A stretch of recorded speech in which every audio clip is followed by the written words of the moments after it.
Assalamualaikum warahmatullahi wabarakatuh. Perkenalkan, nama saya Lailatul Mubarakah. Saya dari Prodi Kimia, Fakultas Sains dan Teknik Universitas Bojonegoro. Di sini saya akan menerangkan salah satu sifat koligatif larutan, yaitu kenaikan titik didih larutan.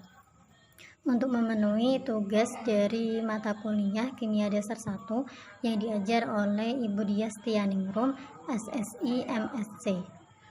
Bagaimana sih kelanjutannya? Yuk tonton terus.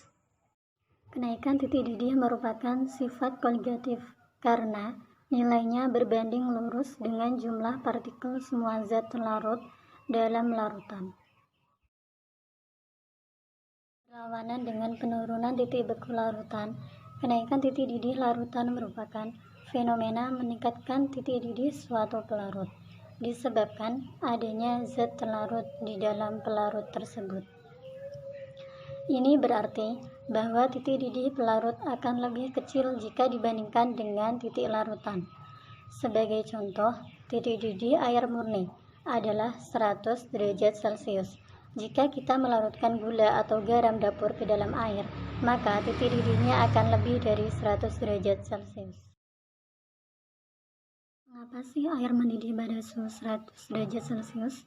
Kita telah mengetahui bahwa air dapat menguap pada suhu berapa saja, dan tekanan uapnya akan meningkat seiring dengan kenaikan suhu. Semakin besar tekanan uap, semakin mudah pula zat itu menguap.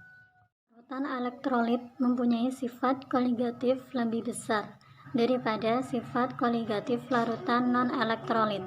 Perbandingan antara harga sifat koligatif yang terukur dari suatu larutan elektrolit dengan harga sifat koligatif yang diharapkan dari suatu larutan non-elektrolit pada konsentrasi yang sama disebut faktor Van Hoff dan dinyatakan dengan lambang I. Faktor Van Hoff atau I adalah parameter untuk mengukur seberapa besar zat larut berpengaruh terhadap sifat koligatif.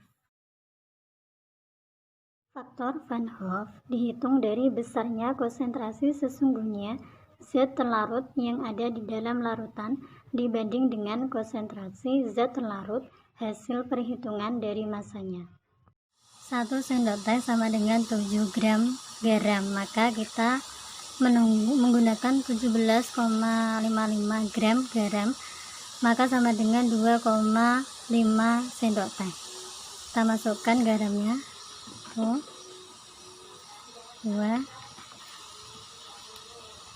setengah, maka titik didihnya akan naik.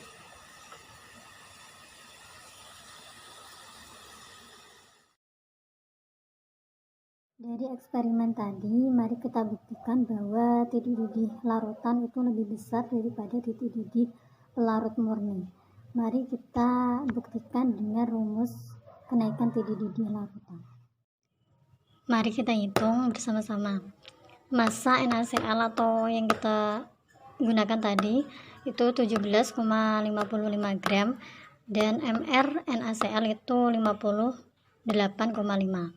MP itu massa pelarut atau massa air tadi 200 ml. Kemudian kita cari dulu delta TB-nya. Delta TB itu sama dengan M kali KB kali I. M itu molalitas. Molalitas sendiri itu dijabarkan menjadi M per MR kali 1000 per MP.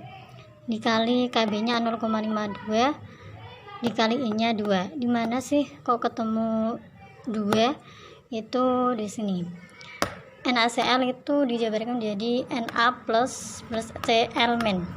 N-nya 2. Kemudian mencari I itu rumusnya 1 plus alfa dikali N-1.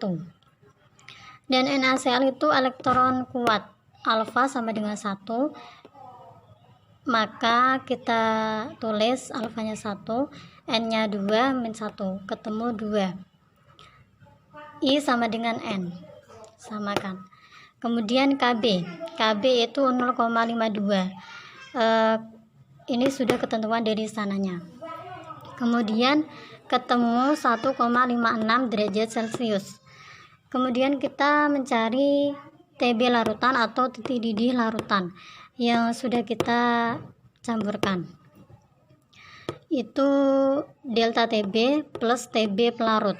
TB pelarut itu 100 derajat Celcius atau TB air ya. Kita masukkan menjadi hasilnya 101,56 derajat Celcius.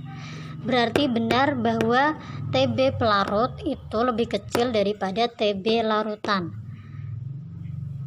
Ya kan?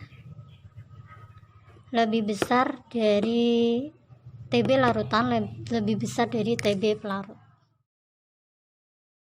Hasil eksperimen tadi menunjukkan bahwa kenaikan titik didih larutan akan semakin besar apabila konsentrasi atau molal dari zat larut semakin besar.